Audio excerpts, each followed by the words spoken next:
welcome to the video for chapter 12.2.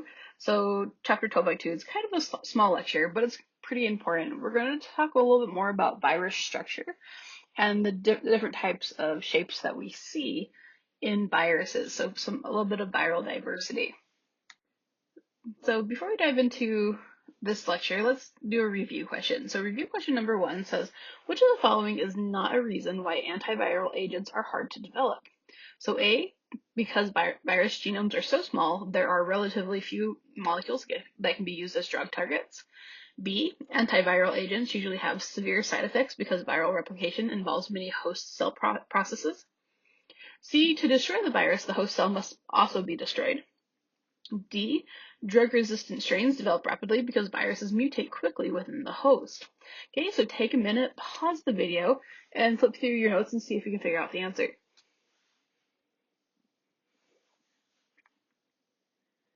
Okay, so the answer to this is C. Now, if we go through each of these one at a time, we see virus genomes are so small, they are relatively few molecules that can be used as drug targets. This is true. We talked about this in the last lecture. There's not a lot of genes in a viral genome, okay, which means that there's fewer things to target for therapy. Okay, B, antiviral agents usually have severe side effects. We saw this with the case study. So Christine kept going off for antivirals because the side effects were worse than the actual virus. Okay, so we know that that's true.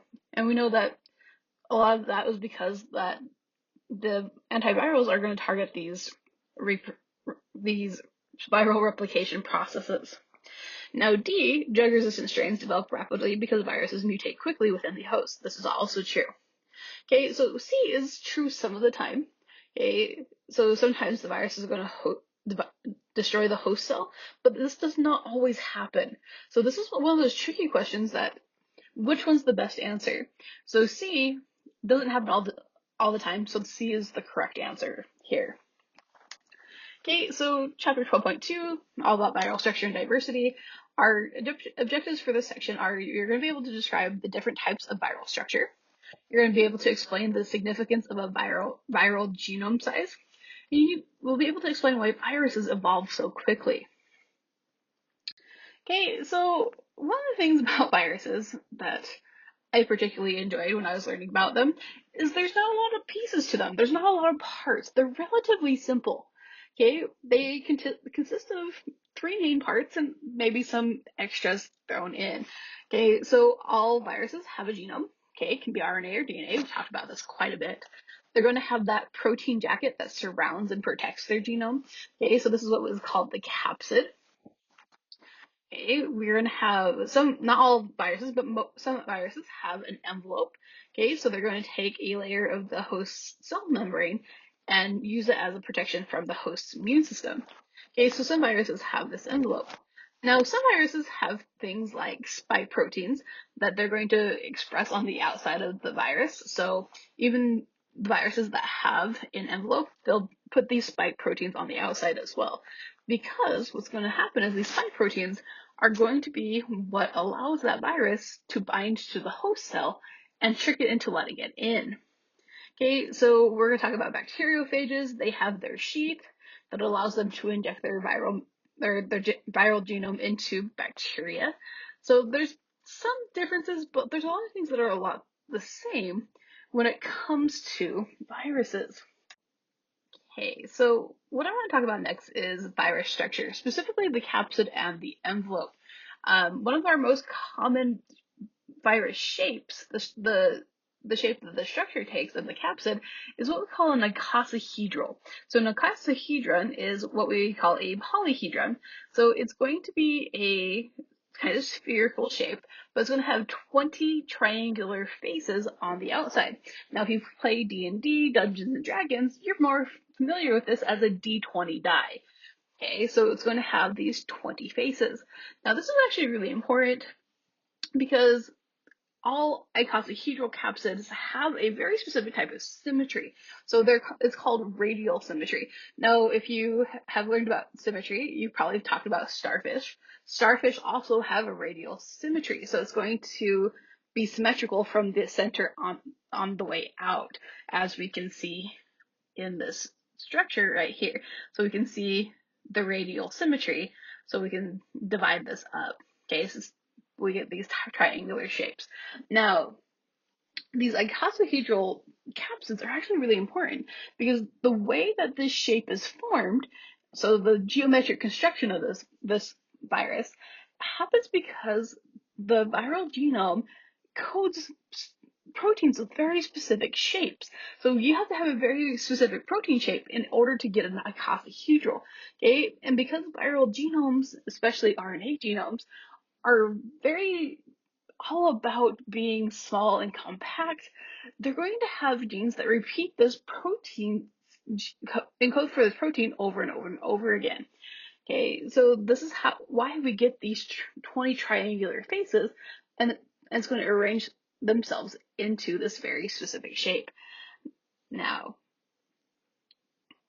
an example of this would be the HSV viruses. Now, there's multiple strains of it. We'll talk about them towards the end of the lecture. One's an STD, one is not. So HSV is herpes simplex virus. And the reason why we get this shape all the time in this virus is because viruses have limited genes, right? We don't have a lot of things that we can use as targets for viral therapy, so as antiviral drugs. Okay, but also that simplicity of their genome is what leads to their shapes. Okay, so that was the capsid. Now let's talk about the envelope a little bit. Now, not all viruses have envelopes, okay, but some viruses, like the herpes virus, will take this envelope from multiple places in the host cell. So it can be part of the nuclear membrane, it can be part of the endoplasmic reticulum membrane, sometimes it's part of the plasma membrane, depending on the specific virus. But more often than not, it's going to be the nuclear membrane or the endoplasmic reticulum membrane.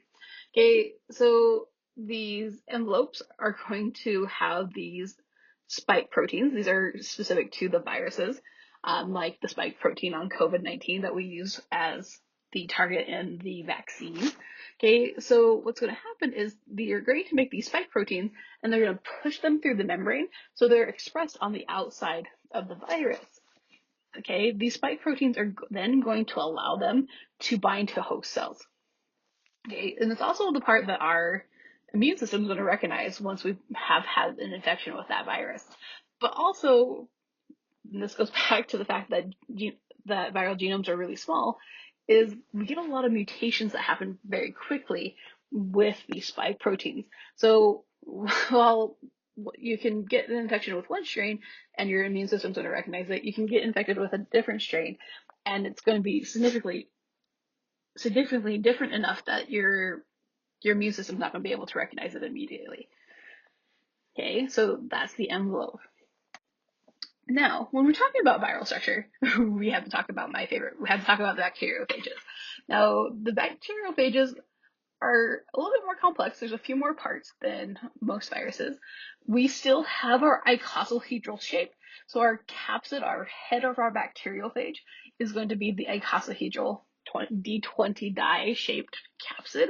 Okay, it's going to have its genetic material in there.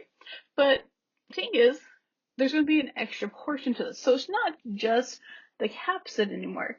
So bacteriophages have this tail portion. Okay, so the icosahedral head and then this tail.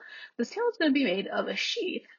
Okay, and then it's going to have these tail fibers that are going to act as the legs and the ways that they can attach to the bacteria to inject their genetic material. Okay, so this sheath is going to act like a syringe.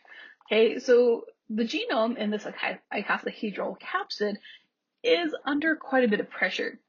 Okay, and because it's underneath a lot of pressure, when the bacteriophage binds to the bacteria, like we can see here, it's going to puncture the bacterium with the sheath, and as soon as it does that, it's going to relieve that pressure, and all that genetic material is just going to come shooting out of the virus.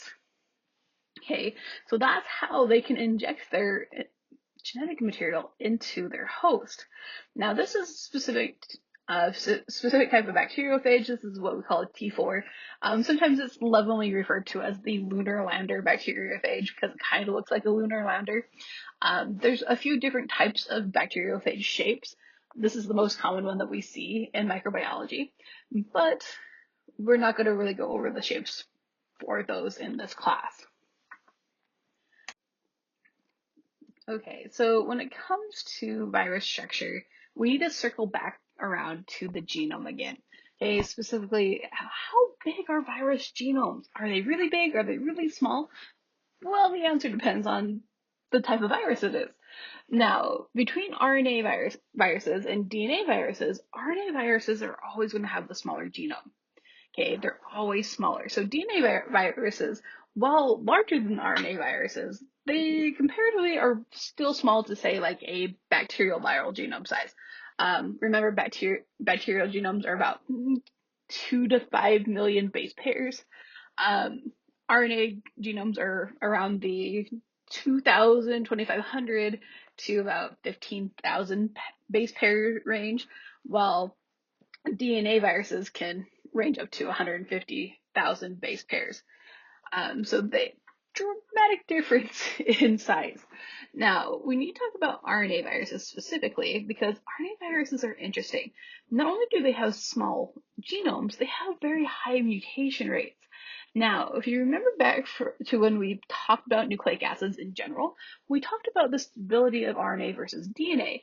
RNA is a lot less stable than DNA. DNA is double-stranded to help stabilize it. RNA is not. Okay, because RNA is not particularly stable, this is also going to lead to those higher mutation rates. Okay, so as RNA is replicated using reverse transcriptase a lot in retroviruses, it's going to have a lot of errors that happen. So this is going to add to that higher mutation rate. Now with DNA viruses, they're going to use our cellular machinery. They're going to use our DNA polymerase. That DNA polymerase is going to go through and proofread it, make sure there's no mistakes. Well, with RNA viral genomes, during RNA replication, there's no proofreading, which is also going to lend to higher mutation rates. Okay, so let's talk about these examples on this slide. Okay, so RNA, smaller genome, high mutation rate, DNA, larger genome, but still small compared to bacteria. Now, so for our RNA virus, we have what is called ALV. So this is avian leukosis virus.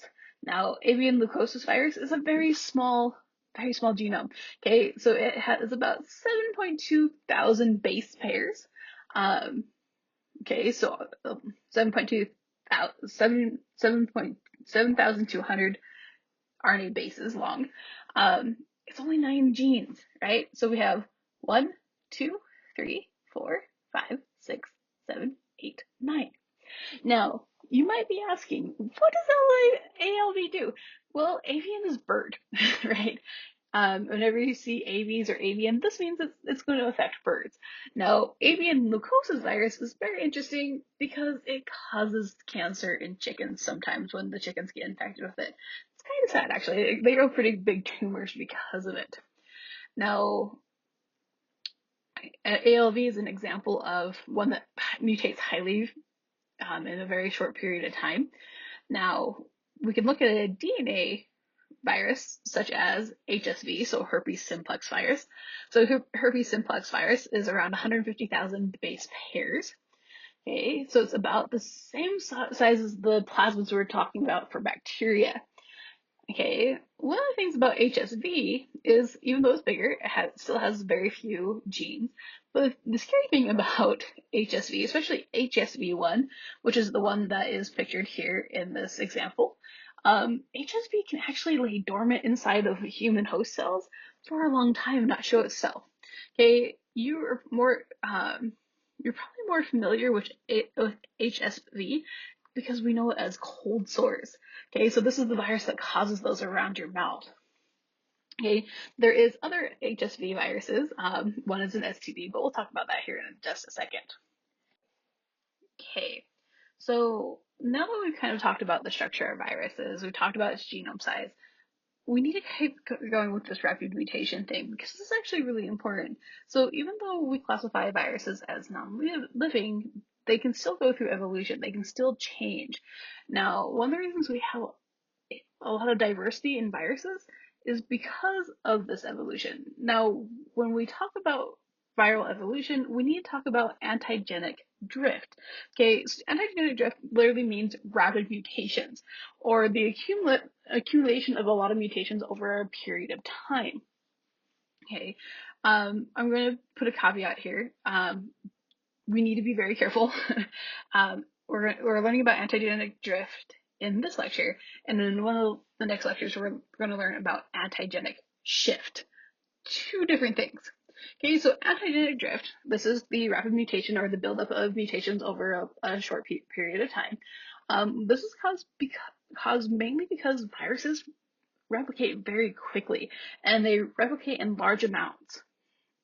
Okay, so this is what's going to allow those mutations to build up, and it's going to lead to some significant changes in the viral genome in a lot of cases. Now, every time a virus replicates, it's going to have errors in its replication, right? There's very little proofreading in viral replication, especially in RNA virus replication. Okay, because there's these errors in replication, we're going to change the proteins. We're going to affect how that virus is going to infect people, how virulent it is, how deadly it is. Okay, so these mutations are going to lead to changes in the genome, but they can also be responses to selective pressures, right? Viruses can go through natural selection just like bacteria can with their antibiotics.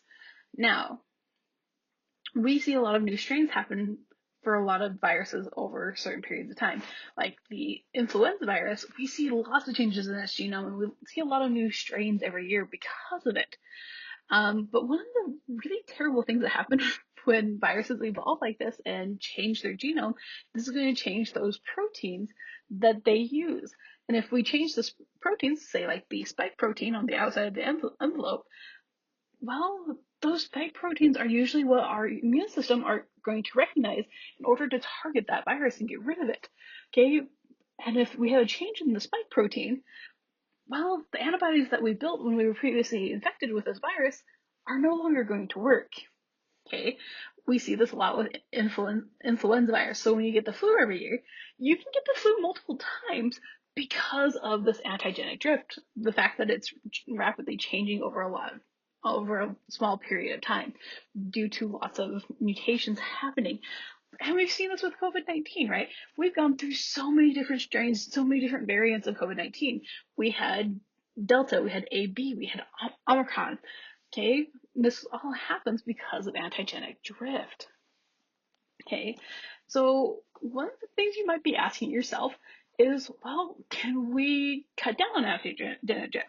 Is there a way that we can reduce the risk of a virus mutating? And the answer is yes. We learned about this all during the pandemic. What did we hear all the time in the pandemic? Stop the spread, wear your mask. Okay, the best way to keep a virus from mutating is to stop it from infecting other people. Okay, because once it infects people, that's when it's going to be replicated, and that's when these mutations are going to build up. Now, if a virus is not in a host cell, it's going to be dormant. It's not going to be going through these rapid mutations. Okay, so the best way to reduce the risk of developing new strains of the virus is to stop the spread. Okay, stop it from infecting people. Okay, so one of the last things we need to talk about in this lecture is the different levels of viral evolution. So how do these viruses actually evolve? So they can evolve in one of three ways. They can evolve at the community level, they can evolve at the species level, and at an individual organism level. So let's talk about what each of these means. So let's start with the within a host community. Now, we have strains of viruses that are going to evolve, and then what's going to happen is you're going to have this virus, so it's going to have a very selective host or host range, and what's going to happen is we're going to go through this antigenic drift, and we're going to get these mutations, and what's going to happen is that strain is going to jump species, and it's going to be able to infect different species.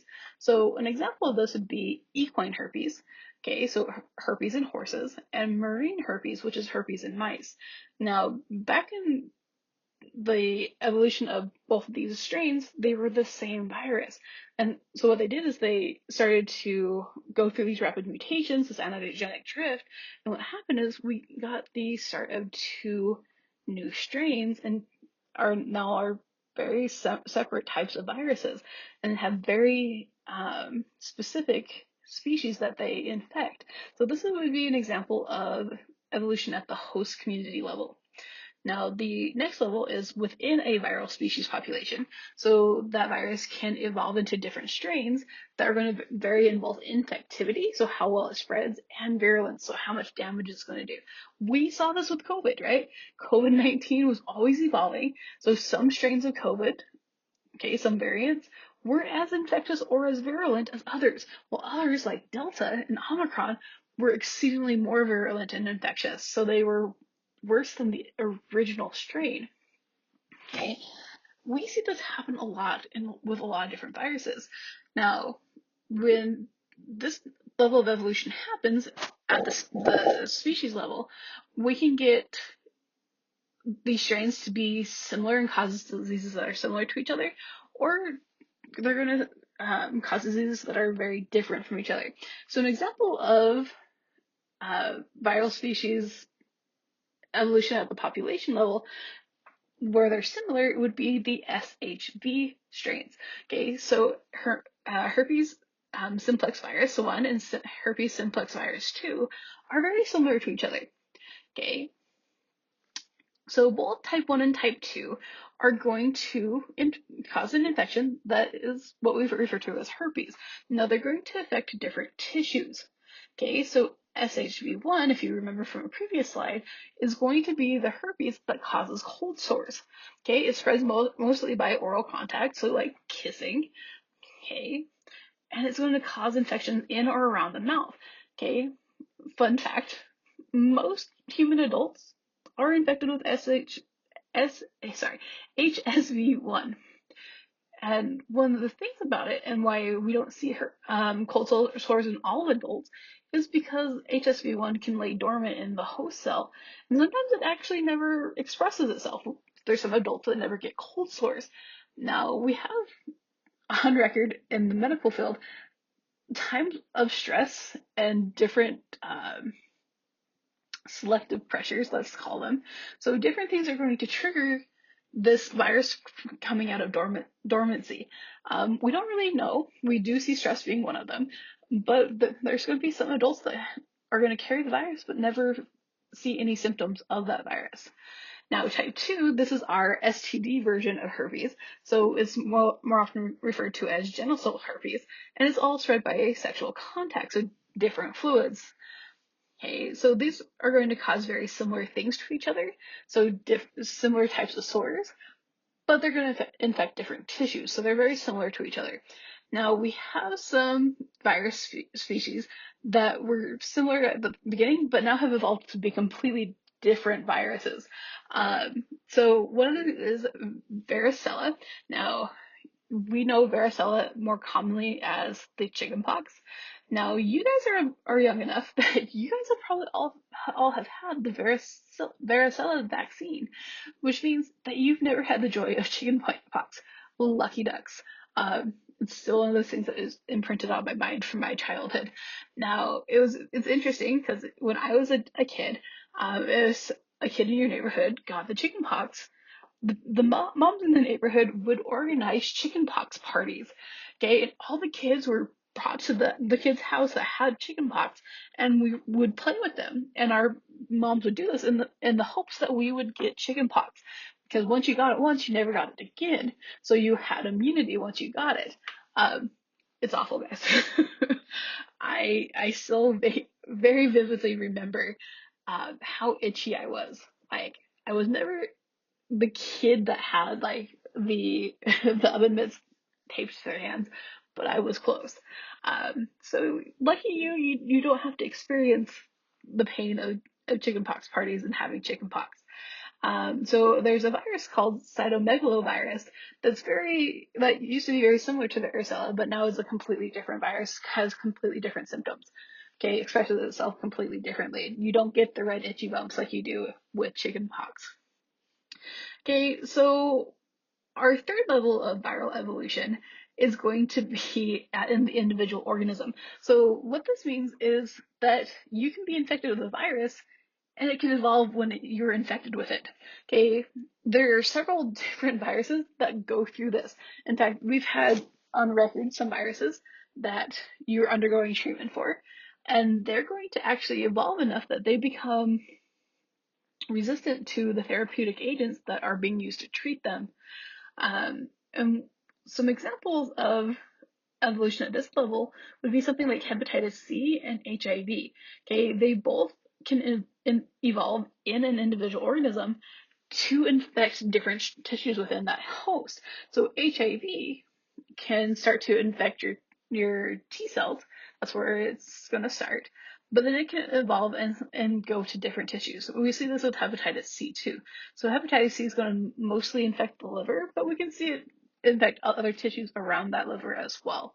Okay, so this would be an example of evolution within an individual organism. Okay, one of the last things I want to talk about is another way we classify viruses. Now, the last way we classify viruses is by their shape. So most of the viruses we've talked about in this lecture are what we call polyhedral viruses, also known as the adenoviruses.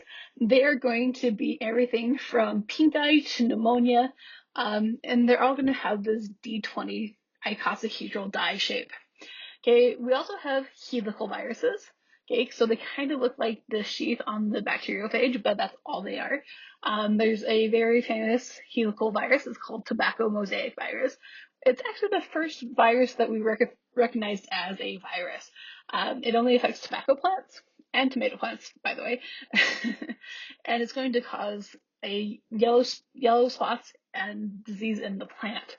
Okay, so you can kind of think of a helical virus as like kind of a slinky shape. Okay, we have spherical viruses. These are going to be helical viruses that are enclosed in like a membrane envelope. Okay, and these are going to have those spike proteins on the outside. Okay, a lot of them are made from glycoproteins. Okay, so they're kind of sugary, so they're kind of sticky, which allow the virus to adhere to the host cell. And then we have all the viruses that don't fit underneath these three categories. We call them the complex viruses. So our lunar lander, our bacteriophage T4, is going to fall underneath this complex virus category. And the fact that it doesn't have a uniform shape when you compare it to other viruses. So complex viruses are kind of like the catch-all with the viruses we really don't know what to do with. Now, I have a question for you. Okay, so I have these pictures of COVID-19. Which type of virus do you think COVID-19 is? What shape? So pause the video and let's see if you can find the answer.